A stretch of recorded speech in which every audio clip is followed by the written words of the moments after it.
돈을 주겠다고 하더군요. 와이프도 나도 사업 때문에 정신이 없잖냐. 너처럼 영어가 빠삭한 것도 아니고 네가 애들 돌봐주는 만큼 내가 다달이 돈 줄게. 이 오빠 좀 살려주라. 나한테 빌려간 돈도 못 갚고 있으면서 무슨 다달이 돈을 주겠대? 꾸준히 사업 수익은 하고 있어. 네 돈 바로 한 번에 갚을 정도는 아니지만 그래도 다달이 수고 비주로 조금씩 챙겨줄 수는 있다고. 가만히 있던 세연이도 말을 보태더라고요. 아가씨, 이 사업만 좀 안정되면 바로 제가 애들 케어할 거예요. 애초에 그러려고 온걸요. 그러니까 조금만 더 부탁해요, 네? 부부가 나서서 그렇게 애원하니까 어쩔 수가 없더라고요.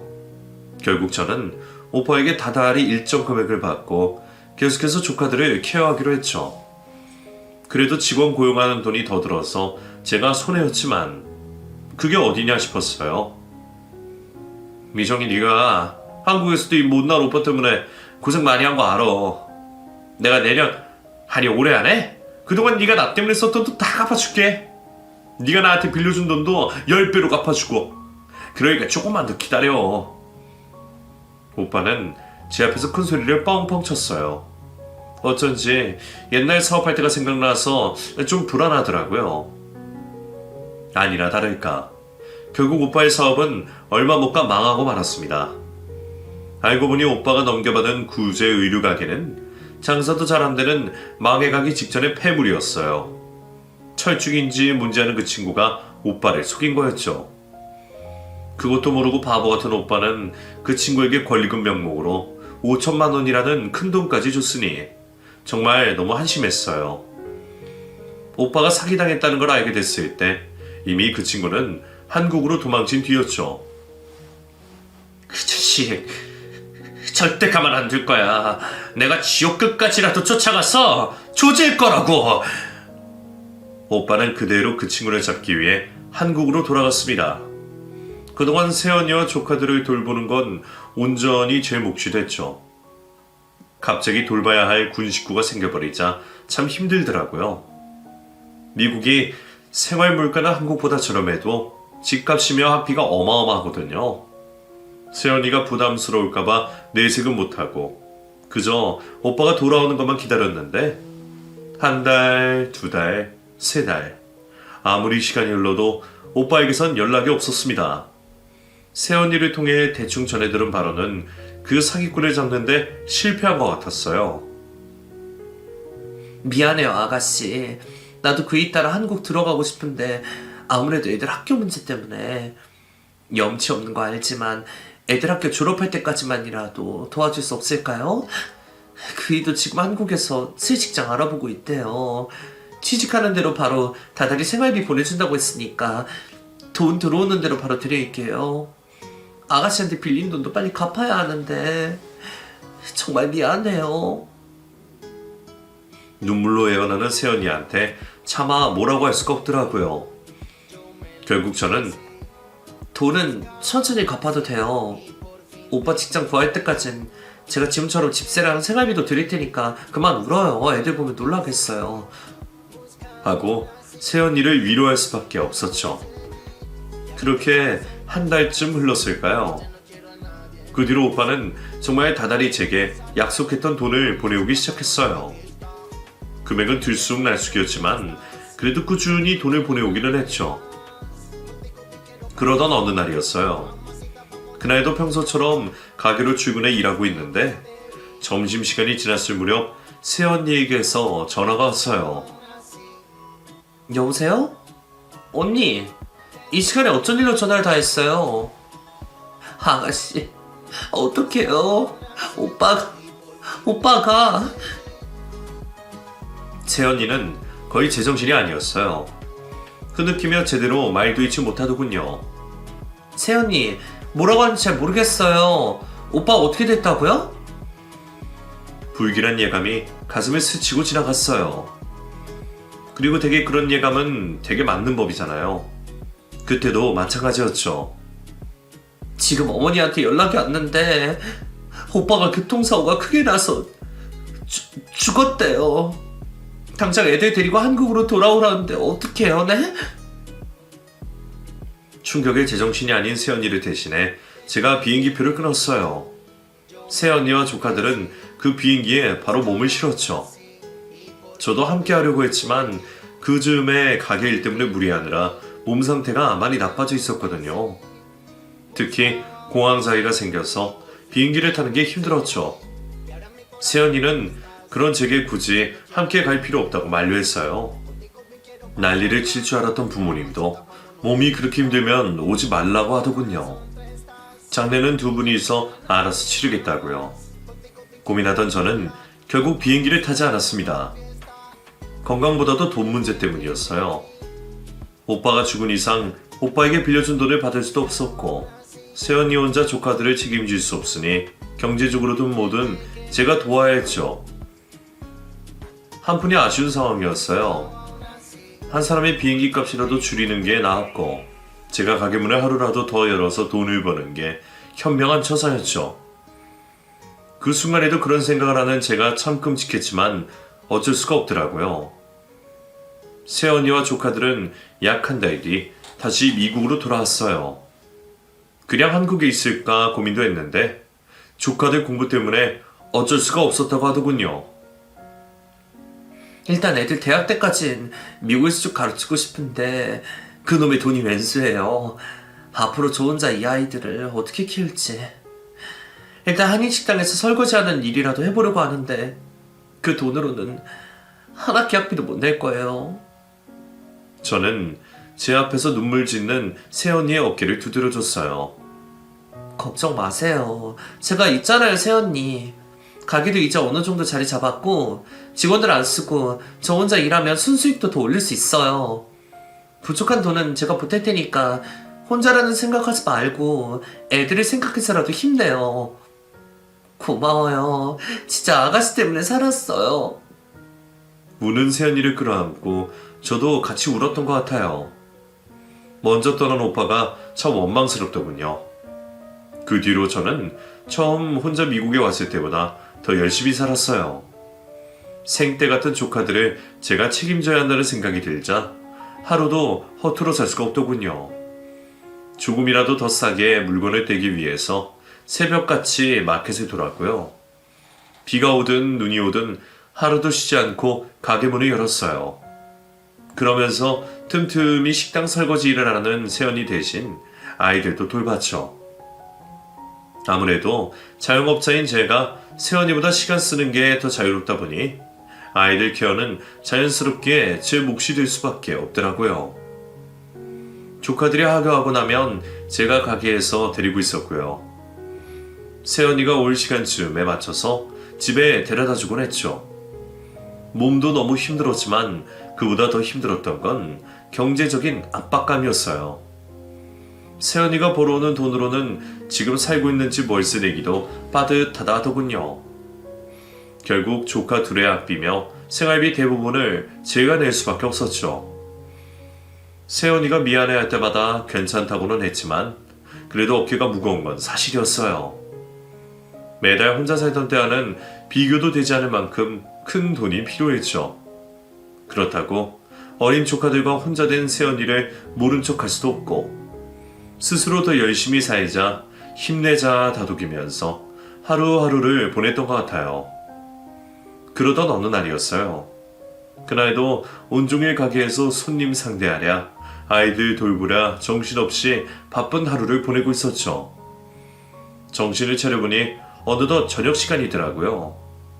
아이들 빨리 밥 먹이고 씻겨야겠다는 생각에 부랴부랴 가게 2층에 마련된 살림집으로 올라갔죠. 얘들아, 고모가 많이 늦었지? 이제 밥 먹자. 그런데 아무리 찾아봐도 애들이 보이지 않는 거예요. 늘 같이 뛰어놀던 거실에도 식당에도 없었죠. 혹시 저 모르게 외출이라도 한 건가 싶어 가슴이 덜컹했을 때였어요. 그럼 지금 집인 거야? 진짜? 그럼 오늘 볼 수 있어? 어디선가 조카들의 목소리가 들리는 게 아니겠어요. 안심한 저는 아이들을 찾아 다시 움직였어요. 목소리가 들려오는 곳을 따라가 보니 손님방 화장실이더군요. 반쯤 열린 문틈새로 보니 자기들끼리 노트북을 들고 누군가와 화상통화를 하고 있었어요. 왜 화장실에서 이러고 있는 거지?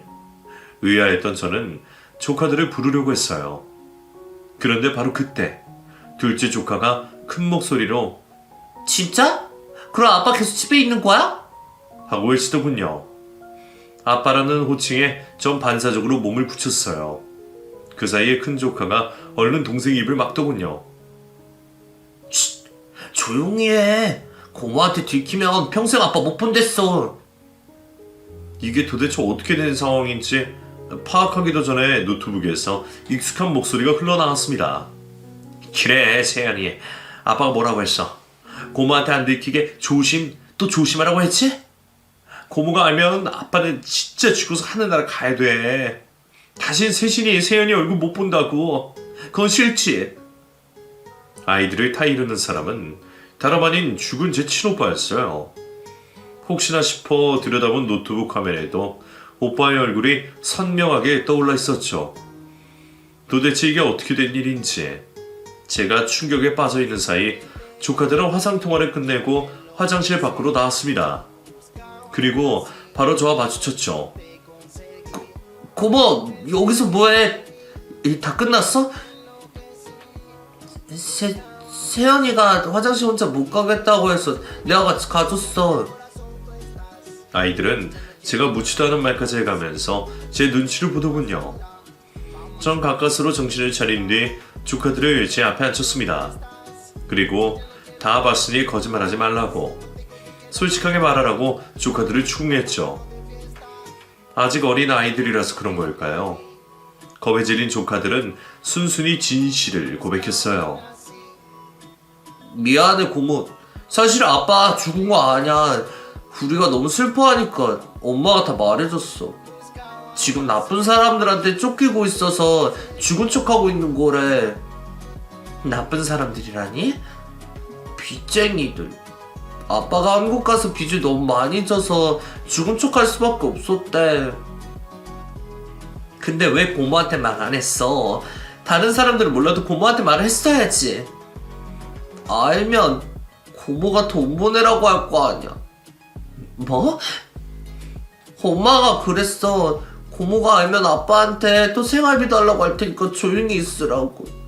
고모가 알게 되면 아빠한테 돈 달라고 할 거고, 그럼 우리 다시는 아빠 못 본댔어. 그러니까 모른 척 해주면 안 돼? 맞아, 고모. 우리 아빠한테 돈 달라고 하지만 우리 아빠 돈 없어. 조카들의 애원에 정말 기가 막히더라고요. 설마 했는데 저한테 줄 돈이 아까워서 죽은 척을 했을 줄이야. 정말 기가 막히더군요. 저는 세연이에게 이 사실을 따지기 위해 바로 전화를 걸었습니다. 그런데 일하는 중이라 그런지 받지 않더라고요. 고민하던 저는 조카들을 데리고 새언니 집으로 향했죠.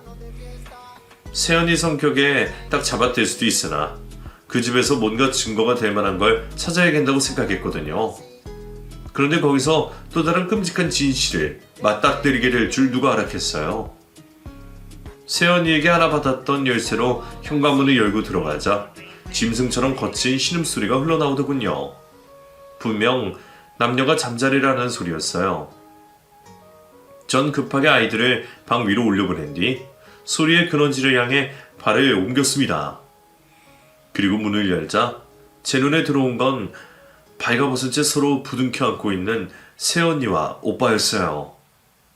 한창 식당에서 일하고 있어야 할 새언니와 진작 죽어 하늘나라로 갔을 오빠가 제 눈앞에 있었죠. 이윽고 저를 발견한 두 사람은 비명을 지르며 이불로 몸을 감쌌어요.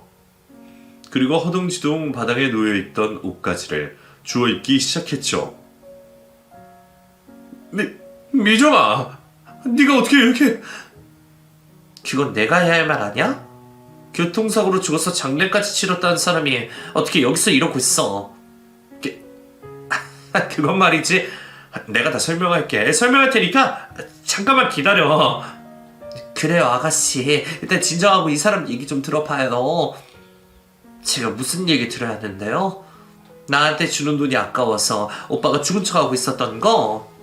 조카들은 물론이고 새언니까지 일한 척하면서 나 등쳐먹고 있던 거.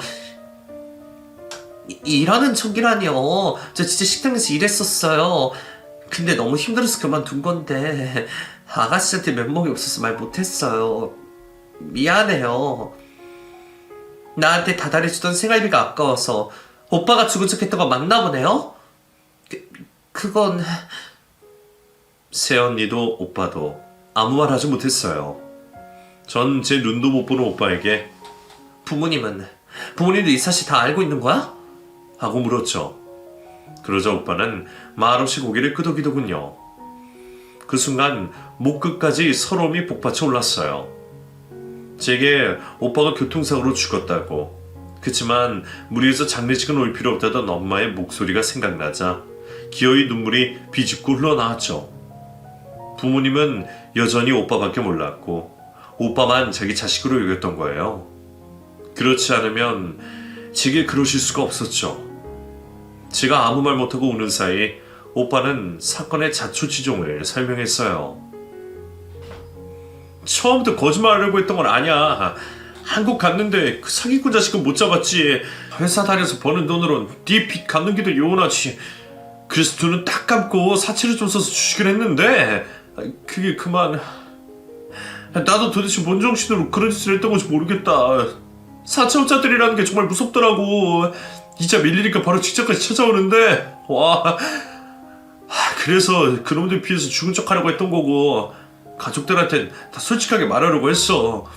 그런데 이 사람이 너한테도 얘기하지 말자고. 얘기해봤자 돈 생기면 다달이 생활비 보내야 하고 너한테 빌린 돈도 갚아야 하지 않겠냐면서. 그러자 잠자코 듣던 세연이가 눈에 불을 켜더군요. 당신 지금 내 탓하는 거야? 내가 언제 그렇다고 했어? 당신이 먼저 아가씨한테도 비밀로 하자고 했잖아. 원래 애틋했던 남매 사이도 아니고 평생 얼굴 안 보고 살아도 된다며. 내가 언제... 없는 말 지어내지 마. 분명 당신이 먼저 미정이한테 비밀로 하자고 했잖아. 제 앞에서 서로 싸우기 시작하는 두 사람을 보자 깊은 환멸감이 치솟아 오르더군요. 전 앞으로 다신 나 볼 생각하지 마. 부모님한테도 전해. 앞으로도 딸 없는 셈 치고 사시라고. 그리고 나한테 빌린 돈하고 그동안 내가 조카들 돌보는데 들어간 비용, 내 노동력 다쳐서 청구할 테니까 그렇게 하라. 안 갚으면 변호사 선임해서 소송할 거야. 법정에서 보기 싫으면 알아서 하라고. 그 한마디만 던져놓고 그 집을 나왔어요. 미정아! 잠깐만 오빠 얘기 좀 들어봐. 오빠가 다 잘못했다. 그래요 아가씨, 저희가 잘못했어요. 네? 이 사람도 지금 빚쟁이 빚 숨어있는 건데 그 큰 돈을 어떻게 갚아요? 다급하게 추쳐나온 오빠와 세연이가 저를 붙잡았지만 다 뿌리쳤죠. 가게로 돌아오니 정말 미칠 것 같더라고요. 두 눈에서 끊임없이 눈물이 흘렀죠. 홀로 엉엉 울던 저는 한인회에서 사귄 친구에게 연락했어요. 머나먼 이 이국 땅에서 그나마 의지하고 있던 유일한 친구였죠. 나 당분간 너희 집에 좀 가 있으면 안 될까? 가게하고 집 다 정리하려고. 친구는 무슨 일인지 묻지도 않고 그렇게 하라고 말해줬어요. 덕분에 전 거의 맨몸으로 그곳에서 도망쳐 친구가 살고 있는 도시로 향했죠. 오빠와 세연이가 있는 그곳에 한시도 있고 싶지 않았던 것 같아요. 집과 가게를 처분하는 것도 다 친구가 도와줬죠. 그 뒤로 오빠와 세연이는 거의 매일같이 제게 전화했어요. 심지어 한국에 있는 부모님에게도 메일로 연락이 올 정도였죠. 내용은 대부분 똑같았어요. 미안하다. 사정이 있었다. 한 번만 용서해달라. 그 큰 돈을 어떻게 마련하냐. 전 망설이지 않고 바로 오빠에게 사기죄로 소송을 걸었습니다. 이 사실을 알게 된 가족들은 펄쩍 뛰었지만 제가 어디 있는지를 모르니까 어떻게 하지도 못했죠. 법이 참 무섭긴 한가 보더라고요. 소송을 건 지 얼마 안 돼 계좌로 제가 오빠에게 청구했던 돈이 들어왔어요. 보내준 사람은 오빠가 아닌 부모님이었죠. 뻔해요. 이번에도 죽는 소리를 해가면서 부모님을 닥달했겠죠. 오빠가 사업한답시고 있는 돈 다 털어주고 땅까지 팔아줬던 양반들이니 아마 이 돈을 마련하기 위해 하나 남아있던 집까지 처분했어야 했겠죠. 옛날엔 그런 부모님이 끔찍하면서도 안타까웠는데 이미 그나마 남아있던 한 자락 미련까지 다 털어버렸기 때문일까요? 자업자득이라는 생각밖엔 들지 않더라고요. 그 뒤로 저는 친구가 있는 도시에서 새롭게 집을 구했고요. 현지인들을 대상으로 한 고급 한정식 집을 차려서 운영 중이에요. 핸드폰 번호와 메일 주소까지 바꿔버렸기 때문에 가족들과 연락을 하지 않고 있죠. 친척 아주머니가 한 분 계셔서 간간히 소식은 전해 듣고 있어요. 새언니와 오빠는 결국 생활고로 이혼했고요. 부모님은 낡은 단칸방에서 월세살이를 하고 있다고 하더군요. 오빠는 이혼 후 부모님 집에서 거의 은둔형 외톨이처럼 사는 모양이에요. 아버지가 경비일하는 걸로 세 식구가 근근히 먹고 산다고 하더군요. 새언니는 조카들을 데리고 다른 남자와 재혼했는데 얼마 못 가 또 이혼했다고 해요. 다시 한국에 들어가 버려서 자세히는 알 수 없지만 새 남편이 폭력적인 성향이 있었나 보더라고요. 통쾌한 마음보단 씁쓸한 마음이 더 큰 게 사실이에요. 어린 조카들도 안쓰럽고 말이죠. 하지만 이미 남보다 못한 사이가 됐으니 더는 마음 쓰지 않으려고 합니다. 전 할 만큼 했고 그런 제 마음을 배반한 건 그 사람들이었으니까요. 현재 저는 누구보다 행복하게 잘 살고 있어요. 가족도 뭣도 없이 이국 땅에서 평생 외롭게 살 줄 알았는데 여기서 좋은 남자를 만나 가정도 꾸렸네요. 물론 가족들은 몰라요. 결혼식에 초대도 안 했으니까요. 다행히 남편은 이런 제 가정사를 이해하고 품어줬답니다. 워낙 여리고 눈물 많은 사람이라 그동안 얼마나 외롭고 힘들었냐면서 엉엉 울어주기까지 했죠. 그 눈물에 어떤 말보다도 큰 위로를 받았던 것 같아요. 이런 남자라면 평생 함께 할 수 있겠다 싶었죠. 그렇게 남편의 청혼을 받아들인 게 엊그제 같은데 세월이 참 빠르네요. 어느새 남편과 저는 반백살이 훌쩍 넘었고 아이들은 다 커서 제 몫을 하고 있답니다. 지금 아들은 대형 로펌에서 국제 변호사로 활동하고 있고요. 딸은 치과 의사로 일하고 있어요. 제가 부모에게 사랑을 받지 못했기 때문에 아이들을 잘 못 키우면 어떡하지 걱정이 많았는데요. 그런 걱정이 무색하게 아이들은 누구보다 잘 자라왔어요. 독립한 지금도 주말마다 집에 와서 함께 식사를 하며 밀린 이야기를 나눈답니다. 제가 늘 꿈꾸던 단란한 가족처럼 말이죠. 인생사 세옹지만 하고 지게 이런 날이 올 줄 누가 알았겠어요. 사람의 인생이란 참 한 치 앞도 모르는 것 같아요. 그러니 지난날의 저처럼 고통스러운 나날을 보내고 계신 분들이 있다면 너무 절망하지 말고 힘내셨으면 해요.